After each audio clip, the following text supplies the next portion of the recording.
can run on for a long time, run on for a long time, run on for a long time. Sooner or later gotta cut you down, sooner or later gotta cut you down. I'm not dying, you hear me, bird? Welcome to the Harley Davidson Livewire review.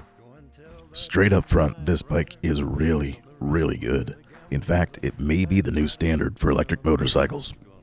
There were many reasons for us to suspect this bike would be nothing more than a flaming turd, but we were wrong.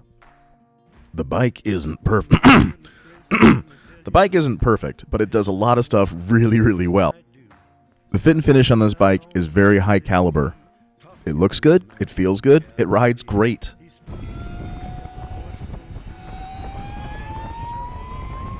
The first prototype of this bike was actually seen in the second Avengers movie. I have seen the movie many times but never seen the bike because Scarlett Johansson was riding it. As she was not available for this review, Brandon rode the bike, and now all I can see is the bike. We're not an official media publication, we're just a couple nerds who like riding electric motorcycles. So when we ask to borrow someone's bike, it's a tricky ask for a $30,000 brand new motorcycle and say, hey, give me your bike. So it took a little while to find someone willing to let us use it, but we did. We found someone, and unfortunately now he's going to know exactly what we put his bike through in the process. Sorry, Diego. A huge thank you to Diego Cardenas for lending us his Livewire for this review. As we do with many of our test bikes, we immediately take it down to beautiful, iconic Big Sur. Eventually we ended up getting 88 miles out of it before it really needed a charge. But the thing is, even at the low end, it still had plenty of power. The next day, Brandon decided to give the bike a proper test down south about 90 miles away. Liar, go and tell that midnight rider, tell the rambler, the gambler, the backbiter, tell him that God's gonna cut you down, tell him that God's gonna cut you down, tell him that God's gonna cut you down.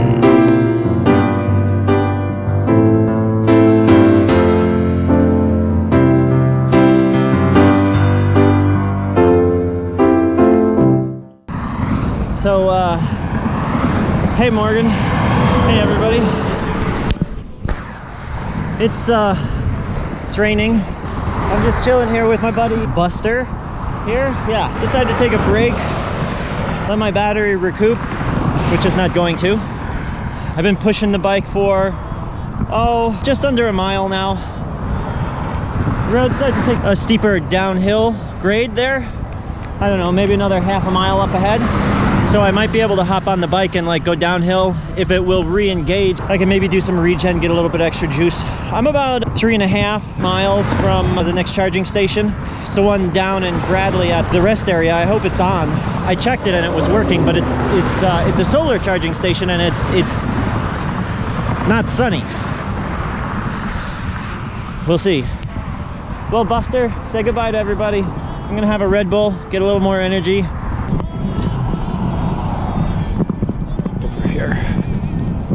It's not that heavy to push, actually. Surprisingly, it might be one of the easier bikes to push. I mean, none of the bikes are fun to push, but this isn't too bad. Mind you, I'm also a cripple. You know, half of my back is solid titanium. We got a little bit of a downhill here. Hooray! Oh my god. An uphill there, man. Only 2.7 miles left. I'm another mile along. Gonna enjoy my spin drift. Have a little break. Yeah. Oh, I'm pushing. This is so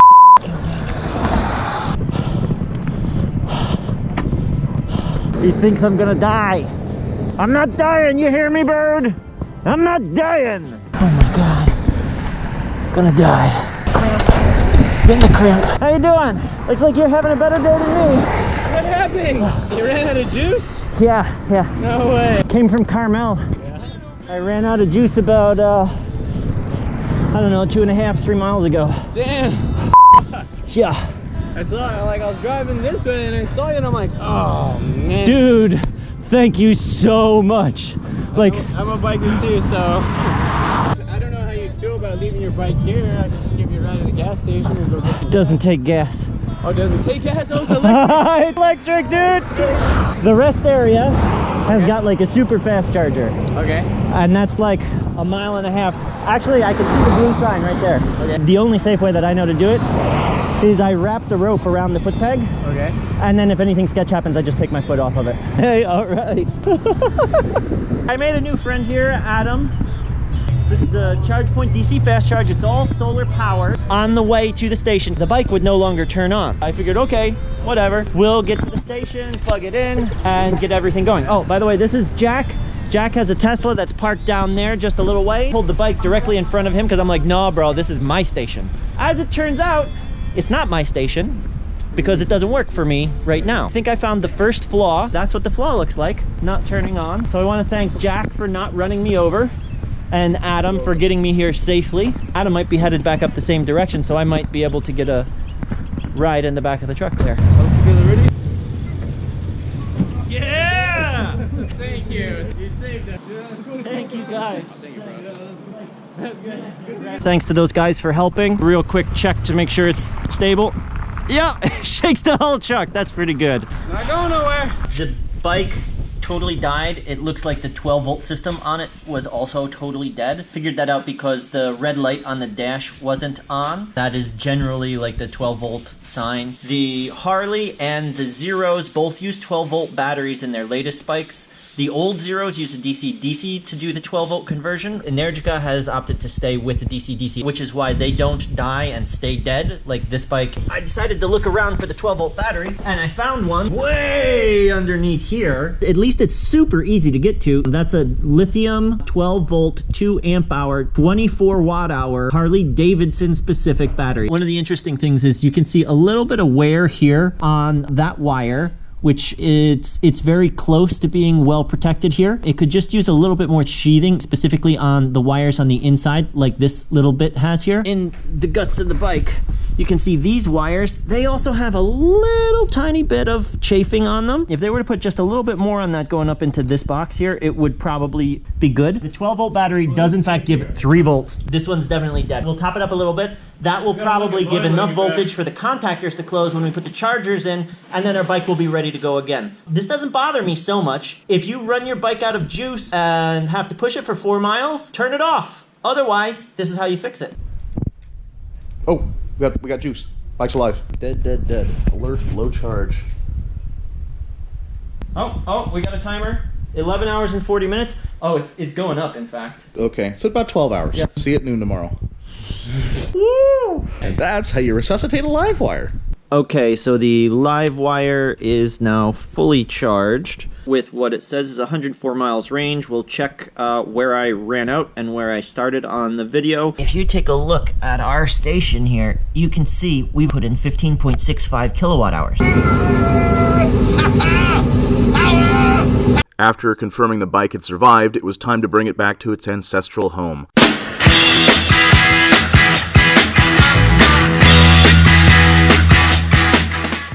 Time for some acceleration tests.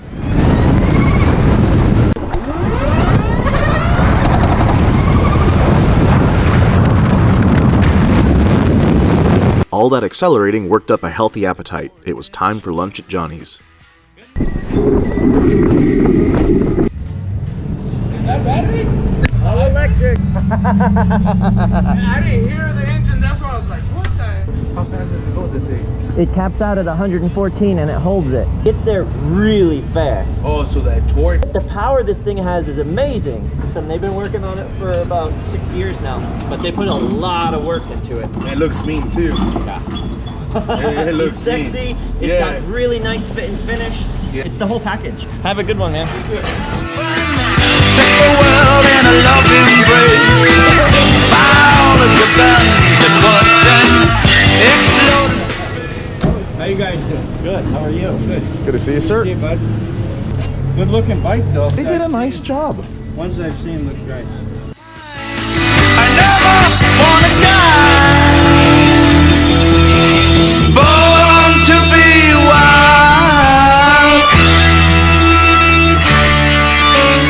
Born mission secret. I cannot reveal it to you. Why not? Because I would then have to kill you. For the next part of the review, we need to talk about charging. What better way to learn about it than for me to get on the highway until the bike said 0% empty, alert, no, please stop, and then get to a charging station and time it. The data collected here is from an official Harley-Davidson branded charging station outside the dealership in Livermore, California. The specifications on this bike indicate it should take a full charge at a DC fast station in about an hour. We have tested this at most public DC stations and found this to be true. The charging stations outside the dealerships, however, are slightly less powerful. They will take an hour and 12 minutes. I can totally live with that. The charging on this bike is extremely consistent. It drops its charge rate at the same percentages every single time. Okay, so now it is time for us to have a discussion on what we thought of the bike. Yeah. We'll also go over some of the topics that we covered in the video earlier, including the 0 to 60 times, some power at the lower end, braking tests, various different things here. Let's start with the 0 to 60 times, which they saw in the video. The first 0 to 60 that I took was 3.3 seconds. It's a very impressive time. Yep. It's on par with the fastest zeros. What I would say is you hear the traction control doing an excellent job. You hear the whole tire kind of skittering, try to gain proper grip and do the fastest launch possible. I suspect that bike will do a 3-second flat 0 to 60. I think one additional thing that could probably assist is a better set of rubber. The bike has more power than it does grip in its stock tires. Don't get me wrong, those stock tires are really, really good. They're not like crap tires or anything. The Michelin Scorchers, right? Yeah, and they're special HD branded ones. Yeah. They don't quite have the grip for the power that the bike has, because it's really got a lot of power. Get a softer compound like the Pirelli Supercourses. Yeah, the Super Corsa might be a bit ridiculous on a Harley, but that bike does have the power to actually use them. The Livewire would benefit tremendously from Supercourses. However, they do wear out quick and they are a bit pricey. Yeah. But they are glue. This is correct. You saw that the top speed on the bike was 114 miles an hour continuous. It's clearly geared for 114 and, software limited not to go above that. This is why the bike has such phenomenal performance and takeoff, because it's geared lower than both of the other brands out there. Increase the size of the rear or decrease the size of the front sprockets on the Energicas or the Zeros, you would get equivalent or potentially even more power than you have with the Livewire. You could also get a lot more top speed out of it, reducing the size of the rear sprocket or increasing the size of the front sprocket. Leaning and handling. Now these are a little bit subjective. I feel like I have a good perspective on this from all of the time that I have on the track and the number of miles that I put on the bike. I think I put close to 1,000 at least. Okay. I put on at least 500, I think. Yep. So between us, we got a lot of time on this bike. It's not like we just borrowed it for a day or something. Diego gave it to us for basically a month.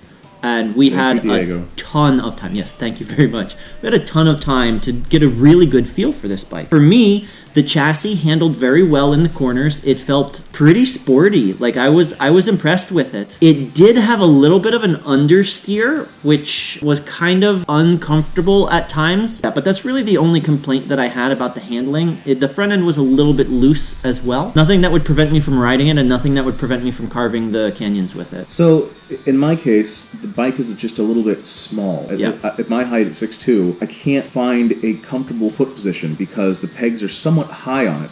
There's a strange, unique thing about that bike is that from the waist up, it's in a comfortable upright cruiser or commuter position. But from the waist down, it is very much an aggressive kind of track bike positioning for your feet. And I found myself unable to find a comfortable seating position after an hour or so. I found myself maybe hooking my heels into the rear peg sockets to try to find some kind of relief. It's very much like you have a sport bike with rear sets on it. From the top up, it's very relaxed and cruiser-esque. But from the waist down, it's almost the exact same position as the Energica Ego or another race bike. I also found that quite awkward, but it wasn't enough to make me not want to ride the bike. And I think it could easily be fixed with moving the feet forward a little bit, maybe even moving them down a little bit, because Harleys are traditionally feet forward sort of bikes. Yeah. The seat is also narrow, not super well padded. It's a very, very thin seat. But, that's kind of standard for most stock Harley bikes, right? Because you used to work on building leather products for Harley. I have been an OEM supplier to Harley in the past. Traditionally, they have bigger seats, but the supplier is not well known for making comfy stock OEM Harley seats. Where Corbin is. Yes. The mirrors there's two major problems. One, you can't really see much at all with them. But the That's more pretty standard on all bikes, though, right? I mean, have you ever had a bike that you could see the mirrors clearly? my SS9, I can see the best out of. The Zeros ones, at least in my S and SR, were not particularly anything to write home about. Okay. But the problem with the Harley mirror is that it's so low above the throttle is that when you want to reach for the front brake, you'll find you're wrapping your knuckles on the mirror and not actually grabbing the front brake, which is mildly disconcerting. Like, I want to grab the front, and you hit your fingers on it instead of actually hitting the front brake. So I've got a question for you on that. When I ride, I keep one finger or two fingers on the brake at all times, and then all I do is I put the remaining fingers up on the brake. How do you ride? Do you have fingers on the brake lever, or do you have your hands here and then you have to shove them in there That's together? the latter. Had I been trained in, grown up racing or something like that, I can see that being a more common scenario, but I know there's going to be other people having that issue. Since you're talking about the hand position right now, I want to bring up something that really, really bothered me about the bike, and this is probably, stupidly so, my largest complaint about the Harley. It's the blinkers. Now, the blinkers, I guess this is common on all Harley bikes This and is a Harley and BMWs. BMW thing. It's left and right turn Yeah, signals. a left and a right. I don't want any controls on my right hand other than the throttle and the brake. That's what my right hand does. Left-hand instruments as well. Yeah, so it was very awkward for me. Now, thankfully, it has auto-canceling blinkers. Halfway has auto-canceling blinkers. If you truly lean the bike, it will... Oh, not for lane changing. Not a fan of the blinkers. There's a lot going on with the controls on this bike. 8-way directional joysticks on both sides. There's little cruise control buttons. There's a blinker on each side. There's menu buttons. There's a lot of stuff. And not only that, it's a touchscreen. Yeah, I didn't know it was a touchscreen. I thought that was sort of ridiculous. When you suggested that, I'm like, who would make a touch... But it's only a touchscreen when you're parked. Yeah, I just found that bizarre. I did like the user interface they had. It was relatively simple. I didn't really switch it around much while riding, but I would switch it and set it up the way I wanted before I was riding. They have a couple of interesting graphs. It looks like, basic web developer high chart sorts of things. It's interesting. And they showed decent information. How many watt hours per mile you were getting. Aggregate, not instantaneous. It's weird watt This is a hours per port of mile. concern with me because with every other bike out there, you can tell your instantaneous power consumption. This is very important if you are doing any sort of distance riding, as we have learned here. This So is like a there's- staple for electric riding. There's like an average watt hours per mile, then there's an instantaneous. And in fact, it glitched out a few times. You right had after- some bad glitches. Right after the full charge at the Livermore Harley-Davidson dealership, it reset and said I was getting 3 watt hours per mile. It was expected, and I had an estimated 500-mile range. It would take the entire battery to recalculate it to anywhere near correct. Like, it would slowly climb up from 3 to 180, which is where I assume I'm pulling, but I can't tell because I don't have an instantaneous readout. For me, I found most everything to be fairly accurate. The watt hours per mile read a little bit off, but without instantaneous, like Morgan's saying, I can't really tell how off. You can't exactly shake the bike and see how many electrons are in the tank. I never use apps on the bikes because I personally think a motorcycle is a motorcycle. It should have everything it needs to go on there. The other reason is because my phone's always dead. But it's nice to know that those features do exist there. And it sounds like the Harley app is actually usable, where it has like some useful information, where like the Energica and the Zero apps are... The question is right now is, I think the first year is free, but then it'll be a monthly subscription. Can I live without the app? Well, if you call that living. Like, You can live without the app. The live bike without is the app. pretty good without the app. this bike really doesn't require much in the way of service. It's, as with all electric bikes, you check the tires, you check the brakes, you check wires. Well, there is actually But- one important thing to note. One of the owners in our Harley-Davidson owners group on Facebook posted that they had just gone in for their service, and the service has a huge checklist that has like really good stuff on it. In the video I showed you some chafed wires. That's part of the checklist. Part of the checklist is to clean all of the rocks out of the... Brush out the radiator. Yeah, and that wasn't done, so it made the owner wonder, what else did they not It do? was checked off on the checklist, but Yeah. then he snapped a picture of his radiator, which was full of debris and bugs and crap. And he had to then pay $300 for it, I think. Right? he also, like, they almost stripped one of the bolts. Like, it was pretty badly munged, and Oh, he was I remember, yeah. annoyed by that. So Now that No- wasn't the Livermore dealer, I don't think. That was somewhere else. No doubt there are plenty of good dealers out there, but perhaps this was just a tech who was not particularly feeling it that day. Yeah, you're right. That's just lazy. You're right. I found the brakes adequate on the bike. I didn't do like stoppy tests or anything like that. The bike isn't really designed for that. The suspension of it leaves not a lot of room for doing things like wheelies and stoppies when you're coming down. But I found the brakes adequate. They felt really good. It's Brembo. They're really nice. Dual Brembos. Yep. Let's talk about the fit and finish. I got no complaints about the fit and finish. Definitely on par with the Energica in terms of the plastics and stuff. Okay. Opening and closing the seat is a good. That like, was hard to figure out. It's like a good even 5 after min- Diego a showed good it. 5 minutes of trying to figure out how the thing works, and it's not intuitive.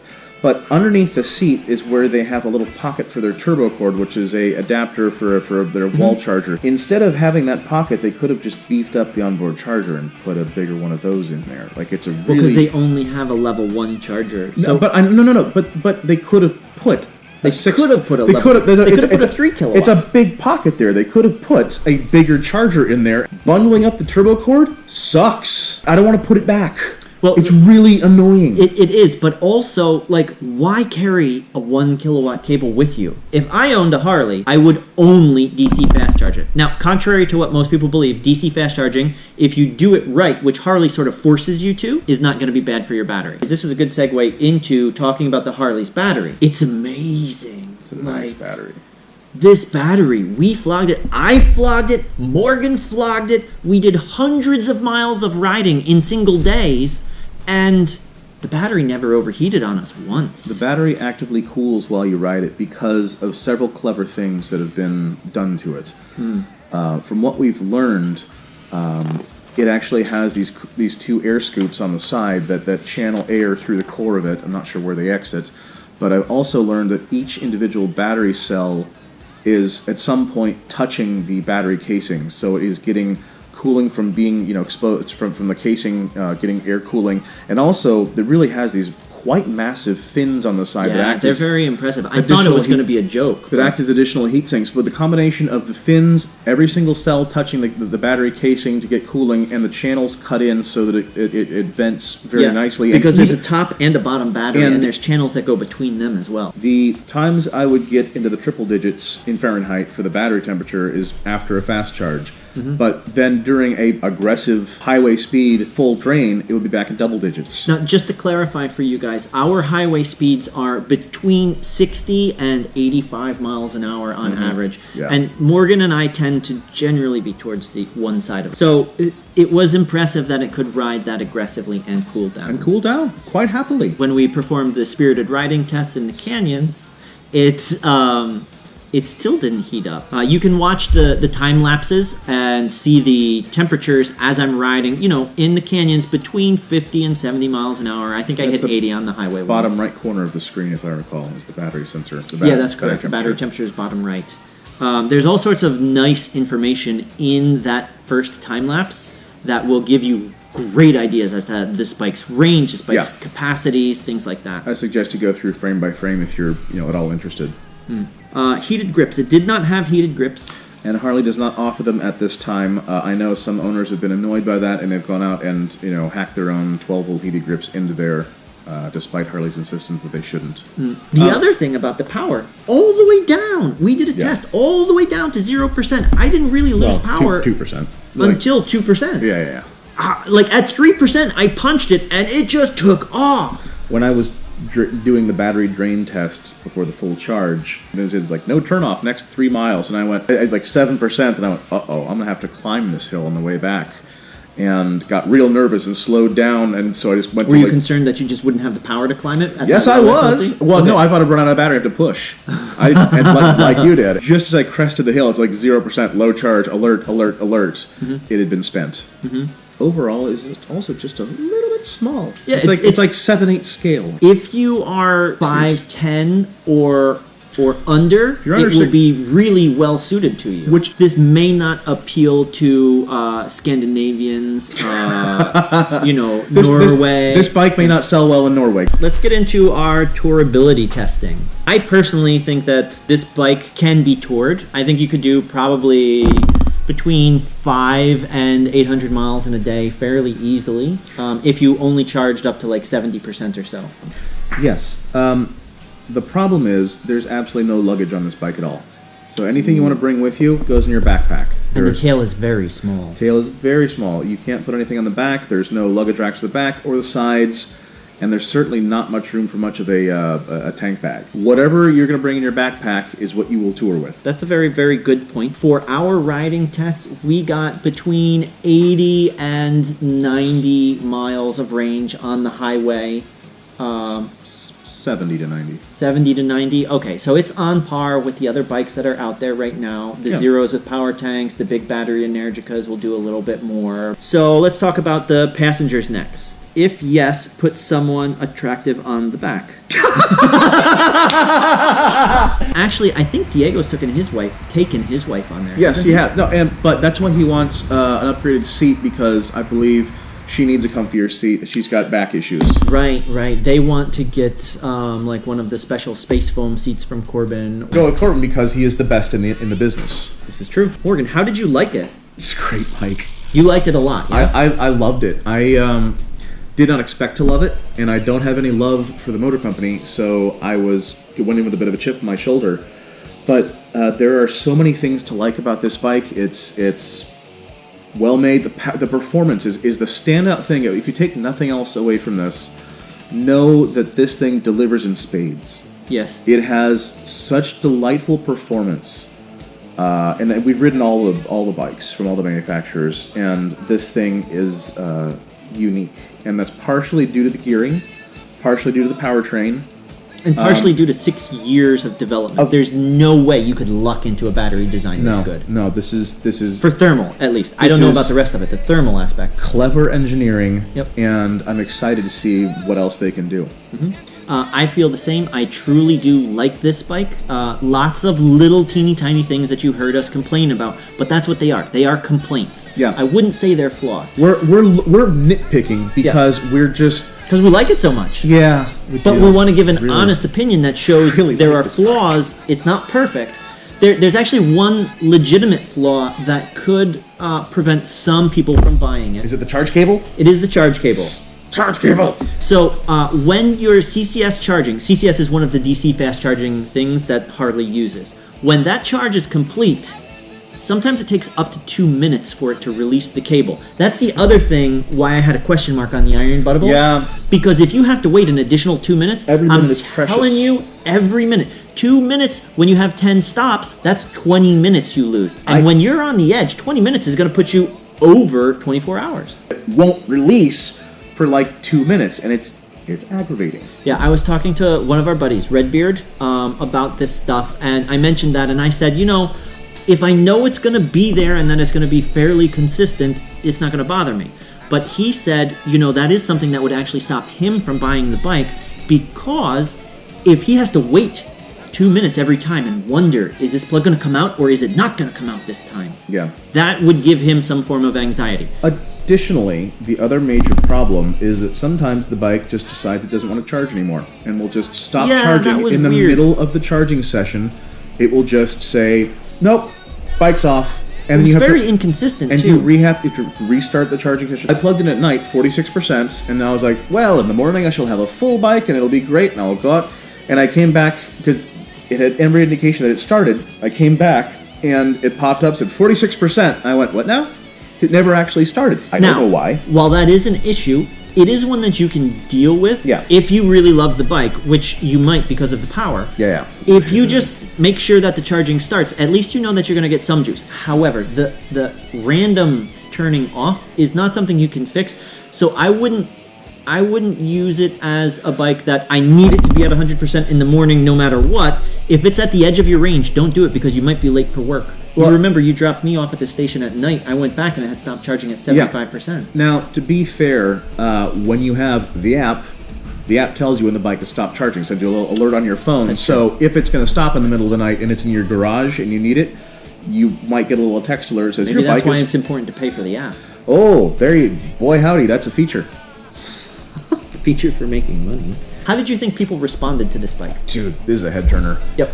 Like, this is probably the most head turning of the electric bikes I've ridden. More so than any other one that I've ridden as well. Yeah, people see the Harley brand and they don't hear the rumble of the pipes and they want to know more. You remember we had that one guy that pulled up in his lifted truck, which is rare here in California, and was just freaking out about the bike. He loved it. He invited us to go riding with him in his motorcycle club. Yeah. I like that. He's a nice guy. You meet the nicest people on a Harley. Oh, yeah. I would recommend this bike to anyone who has a very robust DC fast charge network in their area. Yep. Has the money to spend on it, and wants something that has performance and power that they can ride all day. The people that I would recommend it for, I'm going to slightly modify mine now to incorporate what Morgan said. I wouldn't recommend it for people who are over 6 feet, but I would recommend it for pretty much anybody who wants a good electric bike and has a fat wallet to pay for it. That's pretty much all we have. I want to say thank you guys for watching the video. If you find our content good, please do give us some commentary in the bottom. Let us know more things that you'd like to hear about the videos that we're making or the bikes that we're trying, any of the technology that we're building. And subscribe and hit the notification bell if you'd like to follow us. And a huge thank you also to Diego Cardenas lending us his live wire, and a thank you to the Harley-Davidson of Livermore For the free charge. For the free charge. And thank you, Jeff. Thank you, Jeff.